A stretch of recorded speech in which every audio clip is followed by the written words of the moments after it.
Yun guys, may kasamang lumabas. What's that? Hindi naman siya bakal eh. Tumapon yung langis eh, no? Tapos nilalagay nila yung 800 ml na buo. Posibleng masira yung mga gasket sa engine natin. So, kaya nagkakaroon ng mga leak. So, yun na. Meron na siyang engine oil. Yan, kung nakikita nyo So, tansyahin na lang natin. So, hindi natin pwedeng ilagay lahat to kasi mag-leak yan.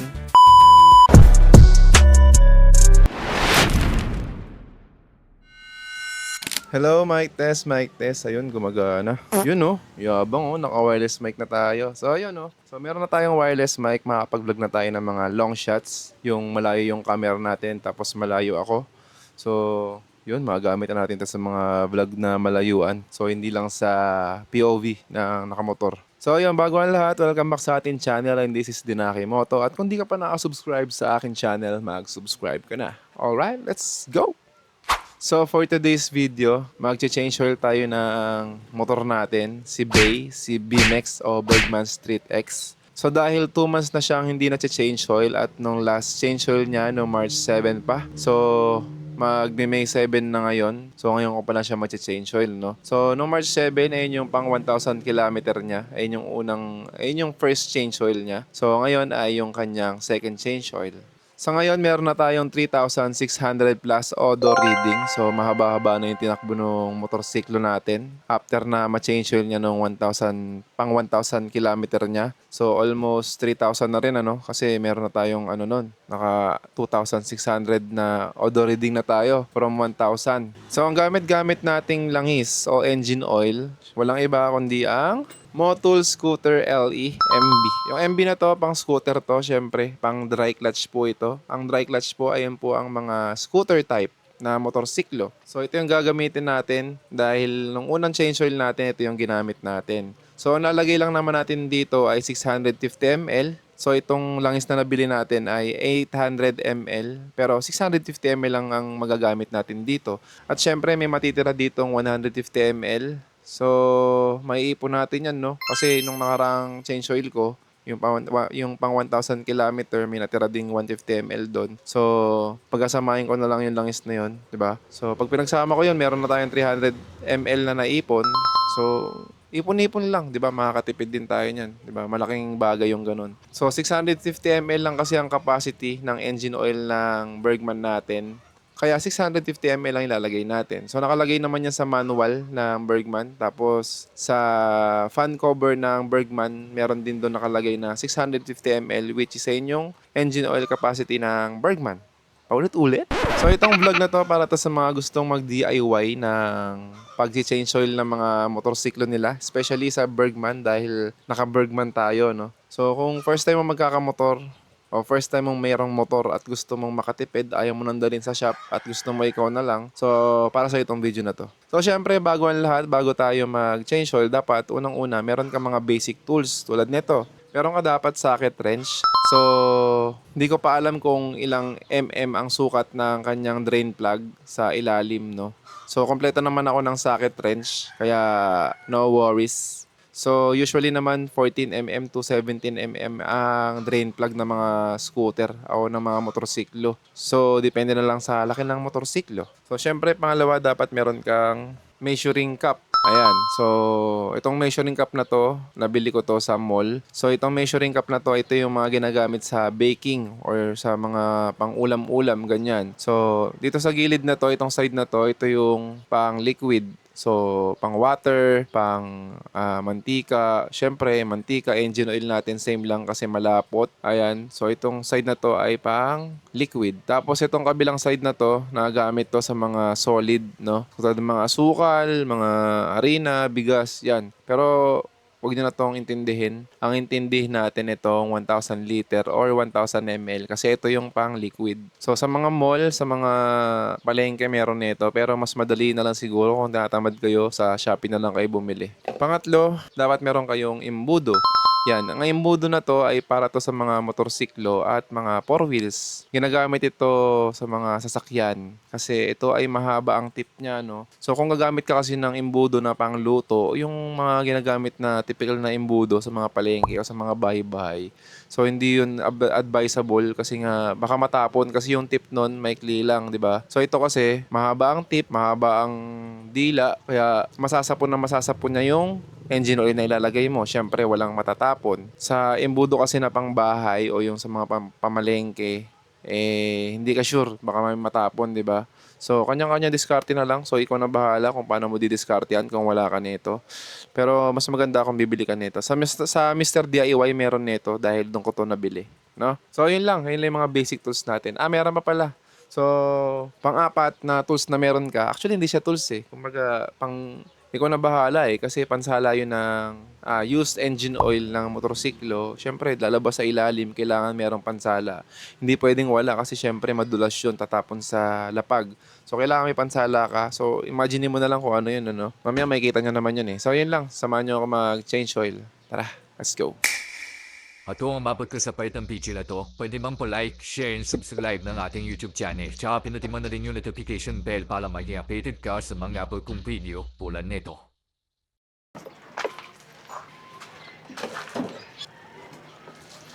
Ngayon, labas natin yung ating mga tools pang change oil. So, meron akong gear oil dito. Kaya dala-dala ko tong T-wrench kasi magpapalit tayo ng gear oil. So, ito yung gear oil natin, Shell Advance. So, yung sukat ng socket wrench natin, 17mm. Ready na natin to. So, maganda mag-change oil pag medyo mainit yung makina para malabnaw yung langis. Uy! Fuck, pumapon yung langis. Ano to? Ano guys, may kasamang lumabas. What's that? Hindi naman siya bakal eh. So, yun yung kulay ng oil natin. Tapos, open natin dito. Yan, yung ano natin dito. Yung cup. Oil cup para sumingaw. Yan. Para sumingaw, open natin. Kahit onti lang. Yan, angat mo lang ng onti. Kumapon yung langis eh, no? Okay. Tapos punasan din natin to yung dipstick para malinis. So, kung mag-change oil kayo, madali na naman mag-change oil. Hindi naman mahirap, no? Kaya itong vlog na to, ginawa ko to talaga para sa mga gusto mag-DIY at mga first-timer na ayaw nang magpunta ng shop dahil magastos, diba?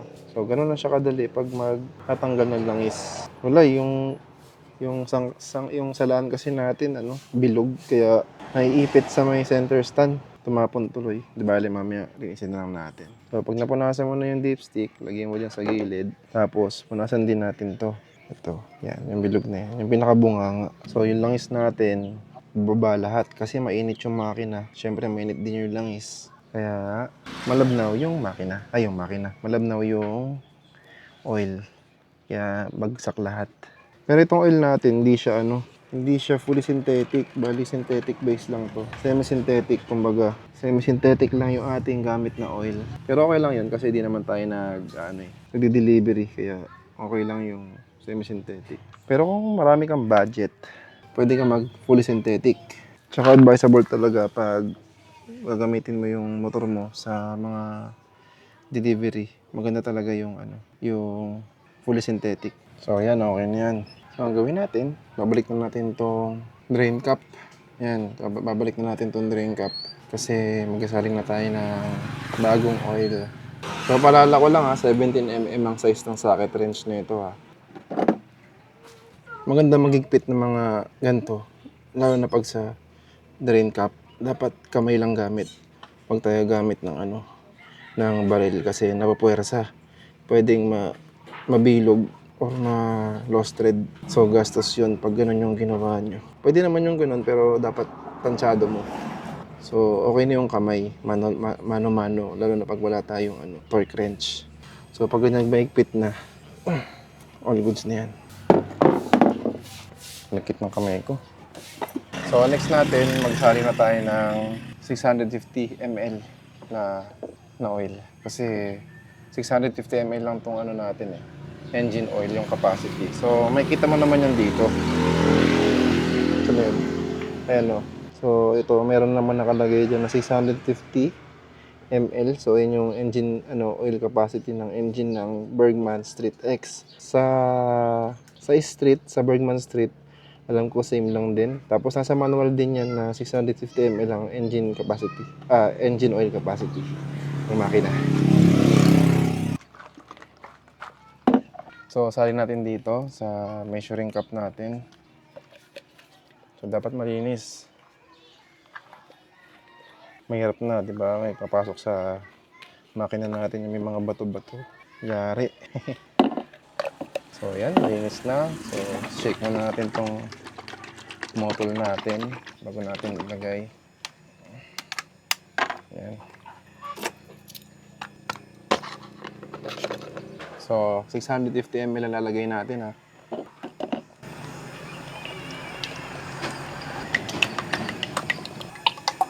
So, ayan, 650 ml na yung nalagay natin dito sa measuring cup.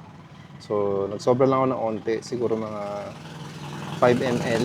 So, okay lang naman yun. Huwag nalalagpas ng 700. Okay na yung 655 ml. So, syempre, takpan natin to kasi magamit natin yan next time.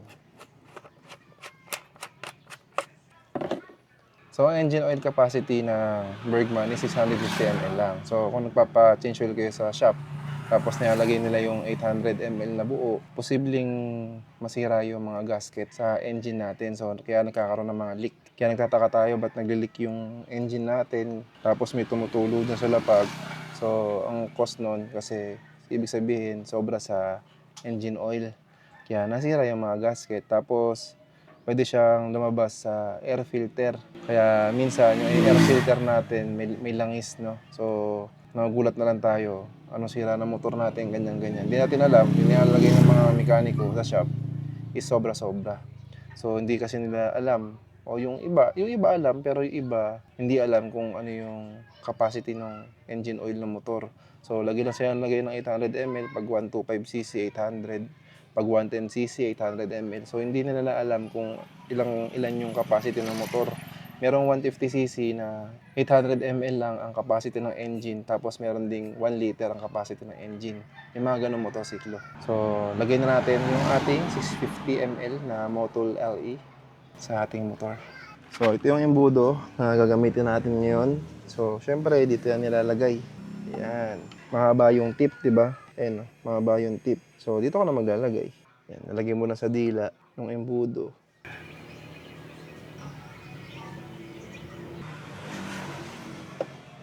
Kahit sa mga dati kong motor, ako na rin yung nag-change oil nun. So, hindi talaga ako masasakasa or sa mga shops. Pero, syempre, dati, nung wala pa akong idea sa motor, nagpapa-change oil ako sa mga shop. So, nung nag-aaral ako ng TESDA, nag-TESDA ako, doon ko napagtanto na hindi pala lahat ng motorsiklo ay pare-parehas ng engine oil capacity. So, kailangan natin bumase sa manual. Okay yan. Kaya nagsobra ako ng 5 ml kasi syempre dito sa measuring cup natin, hindi naman yan lahat totally na nalalaglag.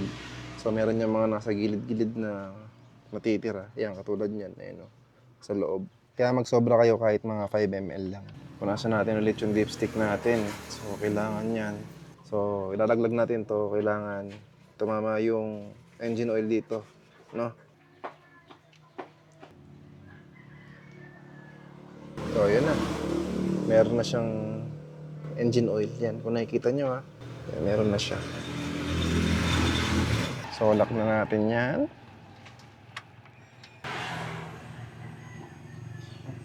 So, kamay lang din yung ginagamit ko pag naglalak na itong oil cap o yung dipstick. So, hindi mo na kailangan gumamit ng plies dyan. Pero kung mahaba yung dipstick mo, yung hawakan niya, pwede naman kamay. Pero pag maikli, gamit naman ng plies. Pero dapat alalay lang kasi madali itong mabali. So, yung paglalak nito dapat tansya-tansya lang. Hindi mo pwedeng sobrang higpit, hindi rin pwedeng sobrang luwag. Kailangan nyo nasa gitna lang. Yung kayang-kayang buksan ng kamay mo, tapos kayang isara ng kamay mo. So, after na engine oil natin, punta na tayo dun sa ating gear oil. O nga pala, ito yung natira natin na engine oil na magagamit natin next time. Yan, tatabi natin to, tago natin. Sayang yan. Magagamit natin sa ating gear oil.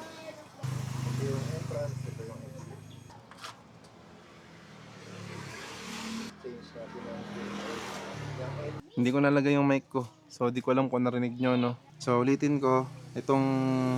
Yung size na ito, itong nuts na to, 12mm. So, dito natin magagamit yung T-wrench natin. Ayan, 12mm to. So, itong nuts na to, nakalagay yan dito sa ilalim. Yan. So, dyan ko siya tinanggal. Basta lagi nyo tatandaan na ito nasa taas, entrance. Ito nasa baba, exit yan. So, dito yung labasan ng gear oil. Dito ang pasukan ng gear oil. Nulit ko lang kasi yung mic ko, di ko na ilagay. Tapos, punasan natin tong ating bolts. Bolts pala, hindi nuts. Yan.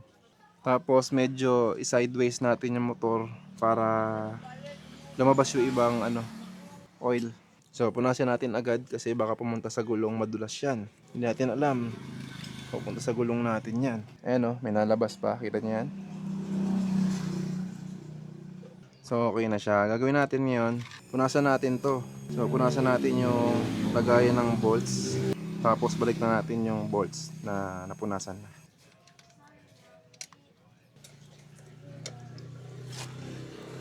Tapos, ang paglak lang nito, tansyahan lang din. Depende na yan sa pakiramdam nyo. Syempre, pakiramdaman nyo rin kasi di naman tayo gumagamit ng torque wrench para malaman natin kung okay na. So, kailangan yung tamang higpit lang, tamang luwag lang. Kasi pwede na ma-lost thread eh. Huwag na kayo gumamit ng baril kasi madali lang naman itong tanggalin. Ginagamit lang naman yung mga impact drive pag magluluwag. Yan, okay na yun. So, yan, okay na yan. Tapos, next, buksan natin itong entrance ng gear oil. So, punasan din natin yan.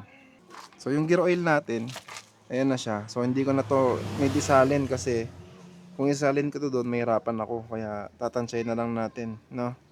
So, yan, nagunting na natin yung pinakadulo nung tip nung gear oil natin. So, tansyahin na lang natin. So, hindi natin pwedeng ilagay lahat to kasi maglilik yan. Sisirain na yung mga sa gearings, no? Kaya 50 ml lang.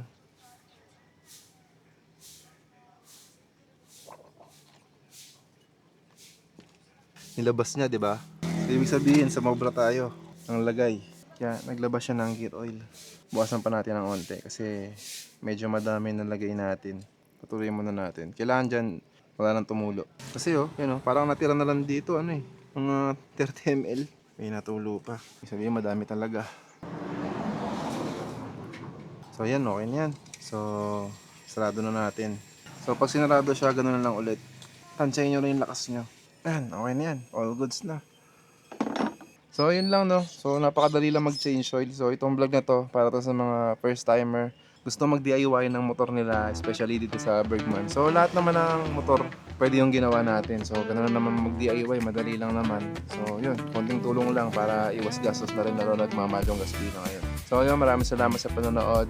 Sana meron kayo natutunan sa simpleng DIY natin about change oil ng Bergman Street or Bergman Street X. So, yun lang, maraming salamat sa panonood. See you next vlog. Like and share ng ating YouTube channel.